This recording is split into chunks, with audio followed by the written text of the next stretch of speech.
বাংলাদেশ সীমান্ত ঘিরে ভারতের বিপজ্জনক তৎপরতা কেন?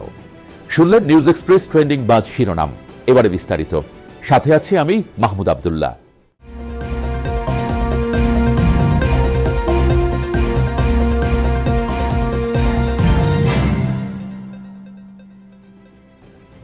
সীমান্ত কেবল মানচিত্রে কানা রেখা নয়, এটি মানুষের জীবন, ইতিহাস, সংস্কৃতি ও আত্মপরিচয়ের বহমান স্রোত। কিন্তু ভারত যখন সীমান্ত রক্ষার নামে মানবিকতা, নৈতিকতা ও সভ্যতার মৌলিক মূল্যবোধকে অস্বীকার করে নীতি গ্রহণ করে, তখন তা গভীর উদ্বেগের বিষয় হয়ে ওঠে। ভারত বাংলাদেশ সীমান্তে কুমির ও বিষধর সাপ মোতায়েনের সম্ভাব্যতা যাচাইয়ের খবর নিছক নিরাপত্তা পরিকল্পনা নয়, বরং ভারতীয় রাষ্ট্রের মানসিকতার নগ্ন বহিঃপ্রকাশ। একবিংশ শতাব্দীতে দাঁড়িয়ে একটি আধুনিক রাষ্ট্র কিভাবে এমন নজিরবিহীন ও বিপজ্জনক ধারণাকে গুরুত্ব দিতে পারে? প্রধানমন্ত্রী নরেন্দ্র মোদীর সরকার সীমান্ত নিরাপত্তা ও অবৈধ অভিবাসনকে রাজনৈতিক হাতিয়ার বানিয়েছে। এখন তারা বাস্তবে রূপ নিচ্ছে, যা সীমান্তের দুই পাশের সাধারণ মানুষের জীবনকে প্রভাবিত করছে।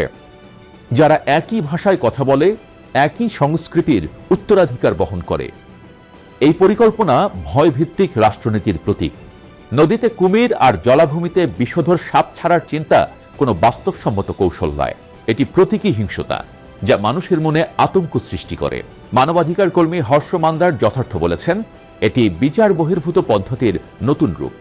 কূটনৈতিক সংলাপ ও আইনি প্রক্রিয়া উপেক্ষা করে প্রাকৃতিক শিকারী ব্যবহার ভারতের নৈতিক অবস্থানকে প্রশ্নবিদ্ধ করে। উদ্বেগজনক হল, লক্ষ্যবস্তু মূলত বাংলাভাষী মুসলমান। গবেষক অংশুমান চৌধুরীর পর্যবেক্ষণ অনুসারে আসামের ফরেনার্স ট্রাইব্যুনালের মাধ্যমে অনেক ভারতীয় নাগরিককেও বিদেশি ঘোষণা করা হয়েছে। এটি রাজনৈতিক ও বৈষম্যমূলক প্রক্রিয়া, যা অভ্যন্তরীণ রাজনীতির সঙ্গে সীমান্ত নীতিকে যুক্ত করেছে। আরও বিপজ্জনক হল প্রকৃতিকে অস্ত্র বানানো। বন্যপ্রাণী কোনো যুদ্ধযন্ত্র নয়। সীমান্তবর্তী গ্রামের মানুষ, যারা নদীতে মাছ ধরে পানি সংগ্রহ করে জীবিকা নির্বাহ করে, তারাই প্রধান শিকার হবে। এতে মানুষের জীবনের চেয়ে রাজনৈতিক বার্তা বেশি গুরুত্ব পায়। এ ধরনের নীতি টেকসই নয়, এটি অবিশ্বাস, উত্তেজনা ও মানবিক সংকট বাড়াবে। আধুনিক বিশ্বে সীমান্ত ব্যবস্থাপনায় প্রযুক্তি, কূটনীতি ও মানবাধিকার থাকা উচিত, কুমির সাপ নয়।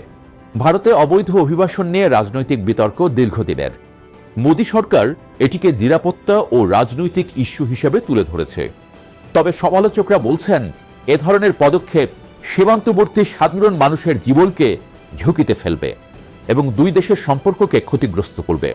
তবে এখনও এটি শুধু সম্ভাব্যতা যাচাইয়ের পর্যায়ে। বাস্তবায়ন হলে লজিস্টিক, আইনি ও কূটনৈতিক চ্যালেঞ্জ বিপুল।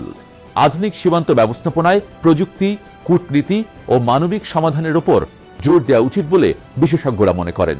এই বিতর্ক দেখায় নিরাপত্তা ও মানবিকতার মধ্যে ভারসাম্য রক্ষা কতটা জটিল চ্যালেঞ্জ।